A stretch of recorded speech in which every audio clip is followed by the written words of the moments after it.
Hello， 大家好，今天我要去见我一个朋友，看看他收藏的古董表。据说他的这些藏品可是难得一见的，我已经迫不及待了，大家跟我一起去长长见识吧。Hello， 菲菲，好久不见啊！好久不见，好久不见，好久不见啊！哎，你那宝贝呢？赶紧让我见识见识。公共场所不方便吧？嗨，我太激动了，瞧瞧我，咱们换一个私密的地儿去。走着，我得好好招待他你。这21年，我自己收了，应该大概有10几年，边喝边聊。精致生活，触手可得。欢迎关注奇想人生。大家好，我是朗奇。大家好，我叫殷鹏飞，朋友们都叫我菲菲。欢迎菲菲啊！我呢和菲菲也结识10多年了，我们呢是经常的会探讨和腕表相关的话题，从她那里呢我也受益良多。这次她又带着她的宝贝专程从上海过来给大家展示，为大家讲述这些古董表的故事，还会把她多年以来的收藏古董表的经验分享给大家，干货满满啊！视频结尾有彩蛋，朋友们记得关注、点赞和收藏。菲菲请你给奇想人生的朋友们分享一下，你是怎么喜欢上腕表的？因为我爸爸是集邮的，所以小时候他经常带我去家附近的长生钟表店呀、一些花鸟市场啊，包括那个怀国旧啊，去逛。那么从那个时候开始就爱上了表。回想一下，应该是10岁之前吧。那真的是一个非常非常资深的一个表迷了啊！我记得咱们认识的时候你好像还在日本留学。对，那会儿我就听说你特别爱逛古董店，对，尤其还有表店什么的，对吧？是不是淘了不少好东西？这样吧，你呢给大家分享一下。首先你对古董表的定义是什么？另外一个这个古董表怎么买，在什么渠道购买？还有哪些重点是要考虑的？我个人对古董表的理解可能从2方面。第一方面呢，从系列、从款式来说，它是不是已经断层了，或者已经没有了、停产了，这是一方面。还有一方面，当然古董表嘛，古董嘛，从时间上来说，离现在比较久远的，10几年、20年前的，那肯定不能称之为古董表。那么品牌肯定是比较个人的，每个人会有喜欢。就像我个人是比较喜欢万国表的，不是说从我的角度认为它是最知名的、最好的，但是就是从我的角度，我最喜欢它。然后我会在很多的渠道去逛一些中古的古董表店，又比方说一些拍卖会，我会去逛。时间久了之后，我会在一些玩家圈子里面积累一些人气和联络，通过他们的手上，我也可以去拿到一些好的，甚至于获取一些知识。然后买的时候呢，其实有很多的注意点，比如说，可能说起来比较简单，品相呀、原装度呀，但是这个是要从面、壳、机芯、稀缺度各方面要去考虑的。确实这个讲究很多而且我想问一下，有没有踩过坑？那肯定有。就拿万国来说，我是自己从机芯和它的类型去做了一个初期的规划，并不是说凭缘分看到是啥喜欢了我就买。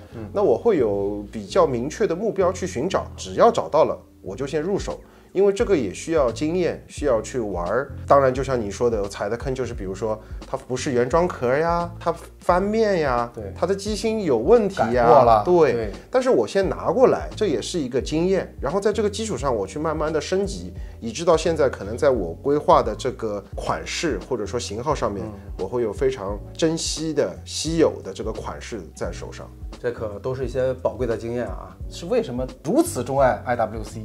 具体的时间不太记得了，但是我记得很久之前，万国的一些比较特殊的技术，比如说南北球月相的技术呀，南北球月相的万年历技术呀，包括它的一些 slogan， 在那个年代，它的 slogan 是只为男士做专业腕表。对。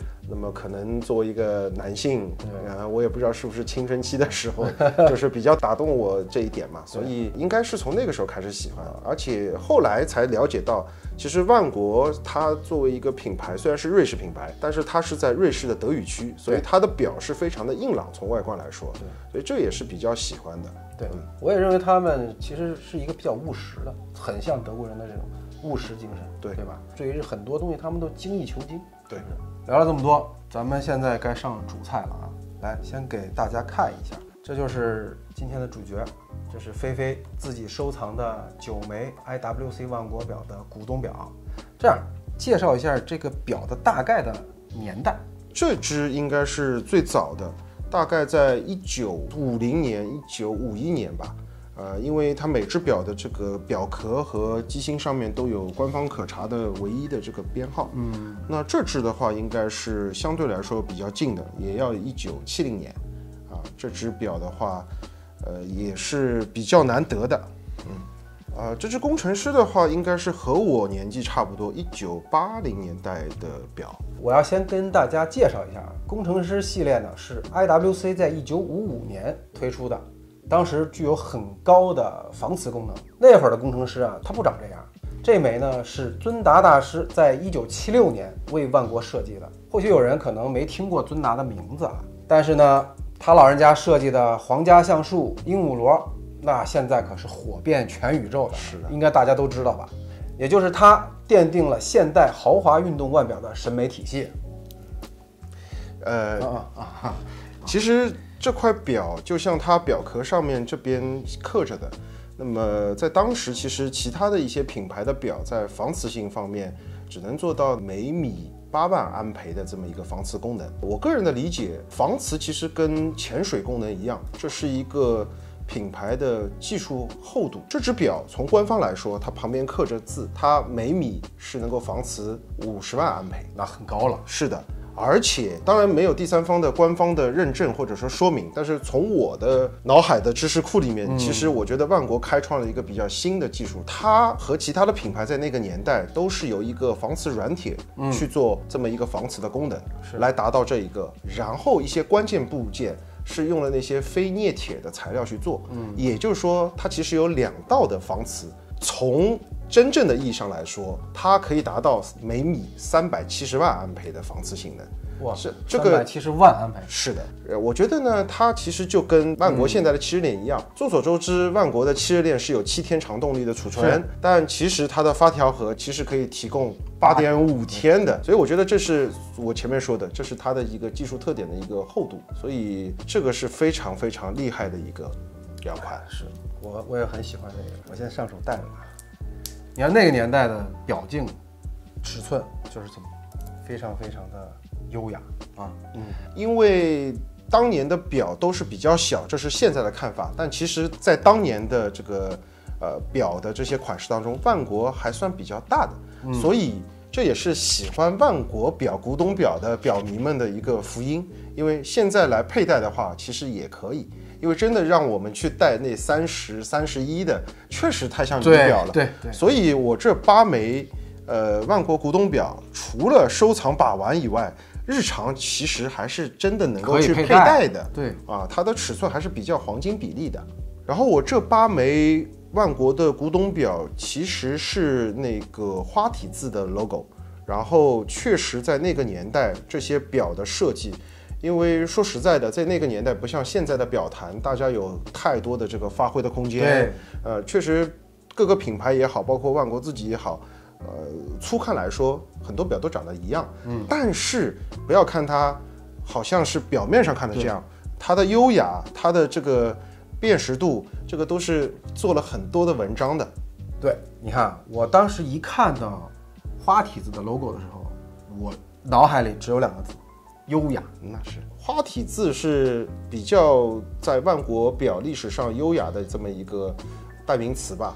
而且在近几年，其实万国在简体 logo 之后，它也有复刻版当年的一个花体字，而且这个时期是万国的全盛时期，和一些顶级品牌可以去抗衡。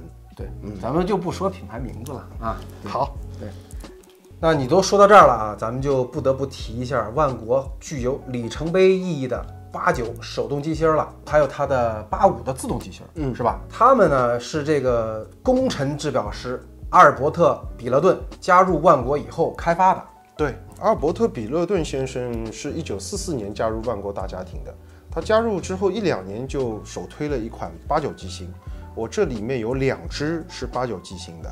一只是早期的89，一只是后期的89。89机芯从结构来说，可以用4个字来概括，简单稳定。所以也是我刚才说的，它可以服役30多年。那么所谓的简单，并不是说它太简单，可能说的比较绕口啊，也是因为我自己的喜欢。它的结构来说，它有贯穿整个机芯的一个长甲板，板材各方面的其实不是它最为主要的一个特点，也不是像其他的一些从装饰上面，是，也就是说像一个人，他不是说打扮的多漂亮，化妆的多好，而是他本来就五官长得很清秀。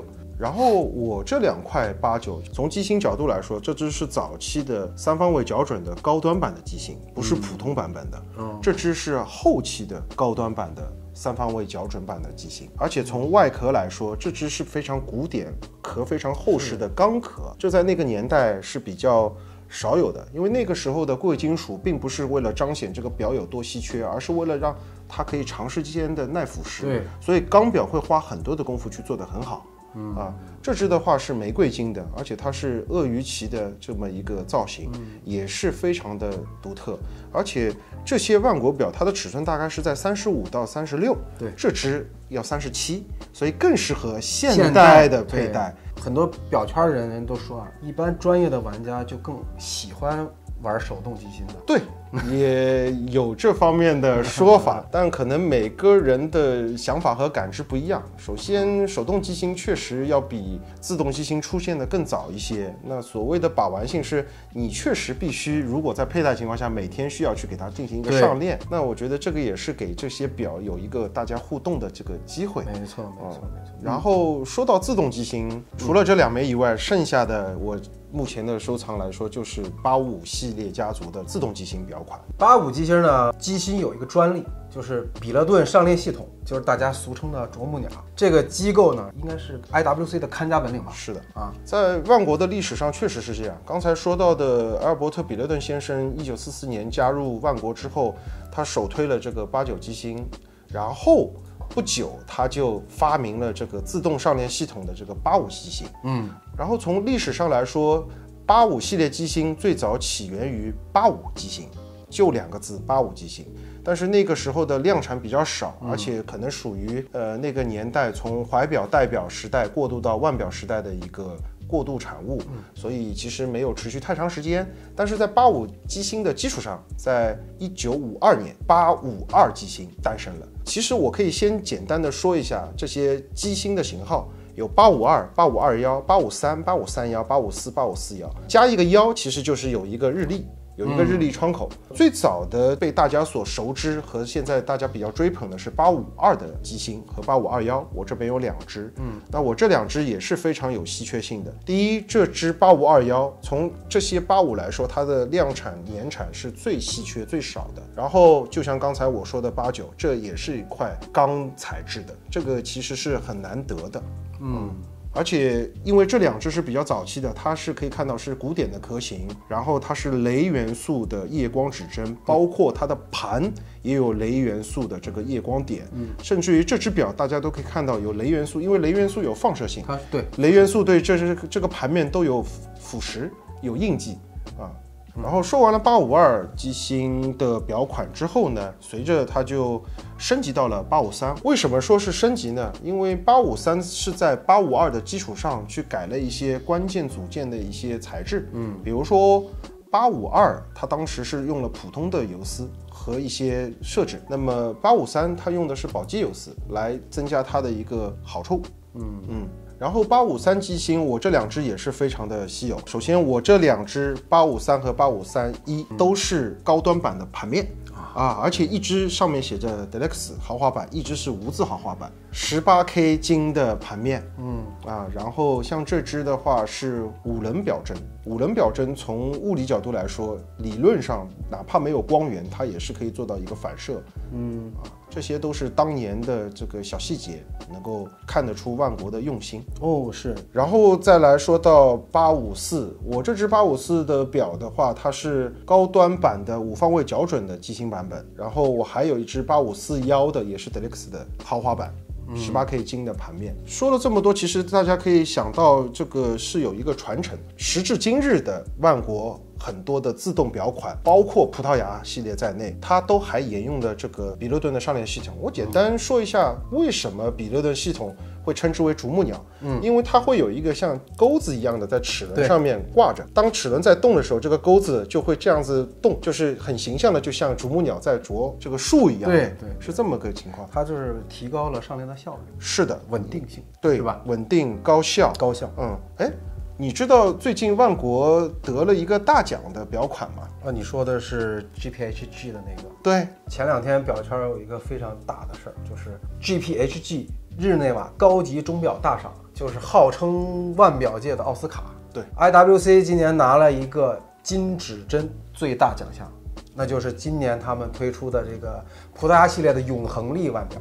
是的，葡萄牙永恒力这次的得奖呢，对于我认为我至少是万国表的一个忠实粉丝，对于我们这样的粉丝来说，我觉得是非常高兴的一件事情，也确实是证明了品牌的这个技术厚度以及这个历史的这个浓缩的传承。我其实也发了个朋友圈，我说我也非常高兴。万变不离其宗的是，这次的永恒力它是一个万年历，它是南北月相啊，巴拉巴拉很多的新的后来万国的一些高超的技术，包括一些新的材料，但是它最核心的还是比勒顿啄木鸟上链系统，这个是非常开心的。可以说我这些表都还能有这个基因传承。万国表作为一个时间特别长的品牌，它像一个人经历了很多，最后来到了这个巅峰，获奖，得到了证明，然后在历史上也确实有这么多优秀的表款存在，现在也依然活跃着，我觉得这是非常非常不容易的。能介绍的、能炫技的其实有很多，包括我们可以看到它的一些原装表扣啊，还有我其实这边有非常难得的它的一些皮表带原装的，连 logo 都在，而且其实你可以仔细看，可能镜头拍不出来，这只89的盘面有很薄的一层很温润的透明的像玉质的一样的这个东西存在，这个也是非常细节的处理。还有你可以翻过来看一下表耳后面有一个小凸起的，当然也是为了佩戴舒适度，可以让你这个表耳插进去非常好。这些小细节是说不完的，而且他从来没有去着重去描述这一些，我觉得这个也确实是非常用心的一些设计。对，确实古董腕表的这些它很有意思的点太多了。由于时间的关系呢，我们的视频到这里就要告一段落了。关于腕表收藏的话题呢，很难其实用一期视频给大家讲得很明白。希望今后菲菲能常来做客，为奇想人生的朋友们呢分享更多的腕表收藏知识。好，再次感谢菲菲的大力支持。大家有任何问题，或者您自己有关于腕表收藏的故事呢，也可以在评论区与我们互动。最后，我们预计在12月将携手菲菲在 IWC 万国表北京王府中环旗舰店举办腕表鉴赏活动。届时呢，大家不仅可以近距离鉴赏这几枚 IWC 古董腕表，没准能亲密接触刚刚获得 GPHG 最高奖项金指针奖的葡萄牙系列永恒力腕表。名额有限，想来的朋友们，大家马上报名吧！感谢大家的关注，再见。